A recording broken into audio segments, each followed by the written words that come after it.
والذين كفروا وكذبوا بآياتنا أولئك أصحاب النار هم فيها خالدون۔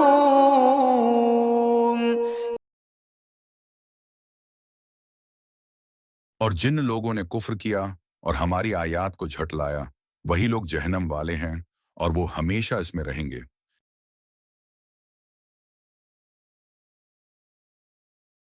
یہ آیت بھی حضرت آدم علیہ السلام کے واقعے سے متعلق ہے۔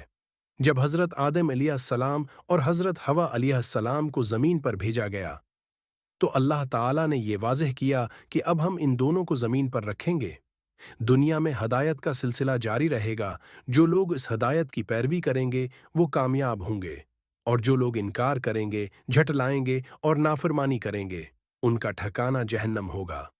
یہ آیت انکار کرنے والوں کے لیے ایک وارننگ کے طور پر نازل ہوئی ہے کہ جو لوگ اللہ کے احکامات کو جھٹلائیں گے اور کفر کی راہ پر چلیں گے، ان کا انجام جہنم ہے۔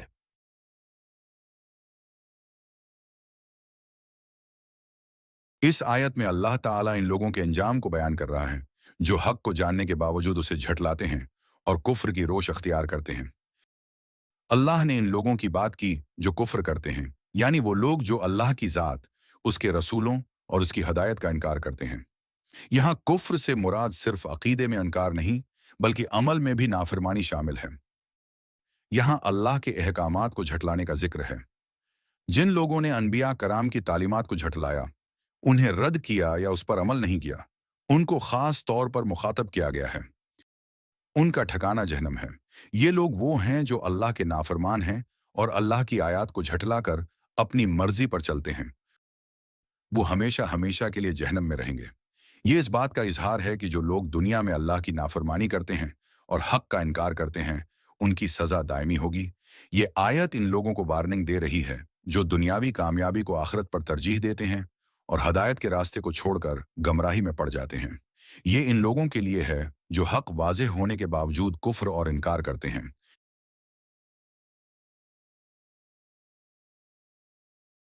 اللہ کی عدل و انصاف کا مظہر۔ اس آیت سے اللہ تعالیٰ کی انصاف پسندی واضح ہوتی ہے۔ جو لوگ ہدایت پر چلتے ہیں ان کو انعام ملتا ہے، اور جو لوگ حق کا انکار کرتے ہیں انہیں کو ان کے اعمال کے مطابق سزا دی جاتی ہے۔ کفر اور انکار کے انجام کی وضاحت۔ اللہ تعالیٰ نے صاف الفاظ میں بتا دیا ہے کہ جو لوگ اس کے پیغام کو جھٹلائیں گے اور نافرمانی ہوگی کریں گے، ان کا انجام جہنم ہے۔ یہ آیت ہمیں یہ یاد دلاتی ہے کہ دنیا کی زندگی مختصر ہے لیکن آخرت دائمی ہے، اور اس کا انجام ہمارے اعمال پر منحصر ہے۔ نیکی اور بدی کا فرق۔ یہ آیت انسان کو بتاتی ہے کہ اللہ نے نیکی اور بدی کو واضح کر دیا ہے، اور انسان کے لیے ضروری ہے کہ وہ اپنی زندگی کو نیکی کے راستے پر گزارے تاکہ آخرت کی کامیابی حاصل کر سکے۔ ہدایت کی اہمیت۔ اللہ نے کفر اور ہدایت کے راستوں کو الگ الگ بیان کیا ہے۔ ہدایت کی پیروی کرنے والوں کے لیے کامیابی اور انکار کرنے والوں کے لیے ناکامی ہے۔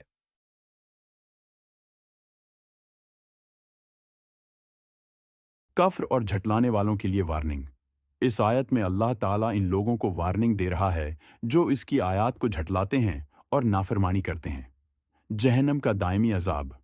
اس آیت سے یہ بات واضح ہوتی ہے کہ جو لوگ اللہ کی ہدایت سے روگردانی کرتے ہیں اور کفر کرتے ہیں، ان کا ٹھکانہ ہمیشہ کے لیے جہنم ہوگا۔ انکار، حق سے انکار کرنے کی سزا۔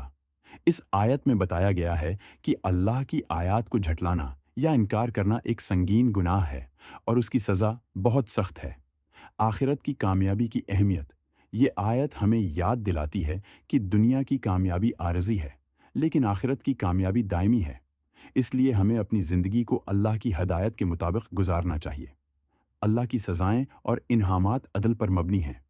اللہ تعالیٰ نے جو بھی وعدے کیے ہیں وہ عدل و انصاف پر مبنی ہیں۔ نیک اعمال پر انعام اور برے اعمال پر سزا لازمی ہے۔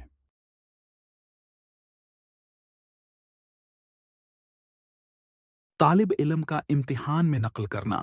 جیسے ایک طالب علم امتحان میں نقل کرتا ہے اور پکڑے جانے پر اپنے استاد کو جھوٹ بولتا ہے کہ اس نے نقل نہیں کی۔ استاد اس طالب علم کو ایک موقع دیتا ہے کہ وہ سچ بتائے اور سدھر جائے، लेकिन वो झूठ बोलकर अपने ऐमाल को झटलाता है। यही हाल इन लोगों का है जो अल्लाह की आयात को जानबूझकर हैं झटलाते हैं। आखिरकार उनका अंजाम बर्बादी और सज़ा है। सड़क पर ट्रैफिक कवानीन की खिलाफ वर्जी। जैसे कोई शख्स बार बार ट्रैफिक कवानीन की खिलाफ वर्जी करता है, हालांकि उसे कवानीन का इल्म है। उसे कई दफ़ा खबरदार किया जाता है, लेकिन वो इन इंतबाहात को नज़रअंदाज करता है और आखिरकार उसे सज़ा दी जाती है। इसी तरह अल्लाह की आयात और हदायत को झटलाने वाले लोग बार बार अल्लाह की तनबीहात को नज़रअंदाज करते हैं और आखिरकार जहन्नम की सज़ा के मुस्तहक होते हैं। एक मरीज का डॉक्टर की हिदायत को नज़रअंदाज करना, जैसे एक मरीज को डॉक्टर की जानिब से एक ख़ास इलाज बताया जाता है, लेकिन वो इस हिदायत को नज़रअंदाज करता है और अपनी मर्जी से चलता है। इसके नतीजे में उसकी बीमारी मज़ीद हो जाती है, बिगड़ जाती है और वो इलाज के बग़ैर मौत के करीब पहुंच जाता है। इसी तरह जो लोग अल्लाह की हदायत को छोड़कर कुफ्र और इनकार की राह अख्तियार करते हैं, वो अपनी आखिरत को बर्बाद कर लेते हैं। उस्ताद और नाफरमान तालिब इल्म। एक उस्ताद अपने शागिर्दों को सही रास्ता दिखाता है और इल्म की रोशनी फराहम करता है, लेकिन एक तालिब इल्म मुसलसल बातों को झटलाता है और उन पर अमल नहीं करता। वो तालिब इल्म आखिरकार नाकाम हो जाता है, क्योंकि उसने उस्ताद की रहनुमाई को नज़रअंदाज किया। इसी तरह अल्लाह की आयत को झटलाने वाले लोग जहन्नम की नाकामी का सामना करेंगे। बादशाह और बागी की मिसाल।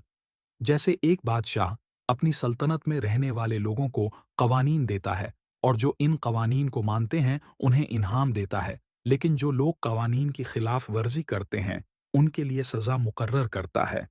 इस आयत में भी अल्लाह ने कुफ्र और इनकार करने वालों के लिए जहन्नम की सज़ा मुकर्रर की है।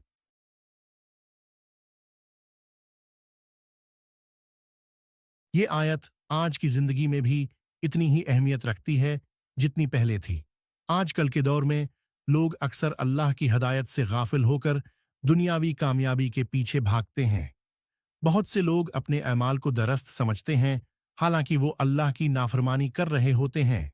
ये आयत हमें याद दिलाती है कि चाहे दुनिया में कितनी भी कामयाबी मिल जाए, अगर हमने अल्लाह की आयत हमें याद रखी हैं, को झटलाया और उसकी हदायत को तुर्क कर दिया, तो हमारी आखिरत का इंजाम जहन्नम होगा। आज के दौर में सोशल मीडिया, माल व दौलत और दुनियावी लज्जतों में इंसान बहुत जल्द खो जाता है और वो अल्लाह की हदायत से दूर होता जाता है।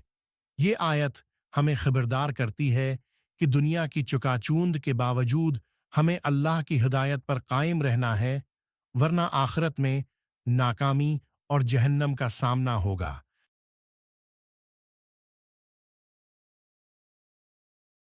अल्लाह की नाफरमानी का इंजाम। जो लोग अल्लाह की हदायत को झटलाते हैं और कफ्र की राह पर चलते हैं, उनके लिए जहन्नम की सज़ा है। ये आयत हमें अल्लाह के अजाब से खबरदार करती है। हिदायत की पैरवी ज़रूरी है। सिर्फ ईमान लाना काफ़ी नहीं, बल्कि अल्लाह की हिदायत पर अमल करना ज़रूरी है। अगर कोई हिदायत की पैरवी नहीं करता तो वो जहन्नम का मुस्तहक होगा। हक और बातिल का फ़र्क। ये आयत वाज़ेह करती है कि दुनिया में हक और बातिल के रास्ते अलग अलग हैं। जो लोग हक की पैरवी करेंगे वो कामयाब होंगे और जो बातिल को अपनाएंगे वो नाकामी और अजाब के हकदार होंगे, हमेशा का अजाब। इस आयत से हमें मालूम होता है कि जो लोग अल्लाह की आयत को झटलाएंगे उनके लिए जहन्नम का अजाब हमेशा के लिए है। दुनियावी सज़ा मुख्तसर हो सकती है, लेकिन आखिरत की सज़ा हमेशा के लिए है, दायमी है। आखिरत पर ईमान की ज़रूरत। ये आयत हमें याद दिलाती है कि दुनियावी ज़िंदगी मुख्तसर है, लेकिन आखिरत हमेशा की ज़िंदगी है। हमें अपनी दुनियावी ज़िंदगी को इस तरह गुजारना चाहिए कि आखिरत में कामयाब हो सकें।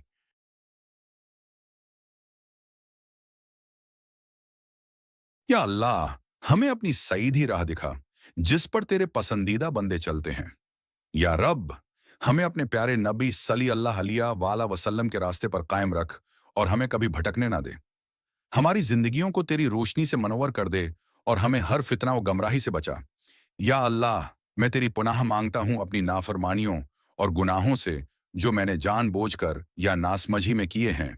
या रब, मुझे मुआफ फरमा और मेरी लुग़्ज़िशों को बख्श दे, तो बड़ा रहम करने वाला और मुआफ करने वाला है। हमें हर गुनाह और बुराई से बचा और हमारे दिलों को तेरी मोहब्बत से भर दे। या रब्बिल आलमीन, हमें दुनिया और आखिरत में कामयाब फरमा। हमें इन लोगों में शामिल फरमा जिन पर न कोई खौफ है और न वो गमगीन होंगे। ए अल्लाह, हमारे अमाल को कबूल फरमा और हमें जन्नतुल फरदौस में दाखिल फरमा, जहां तेरे महबूब बंदे होंगे। हमें अपने गजब और जहन्नम के अजाब से महफूज फरमा। आमीन।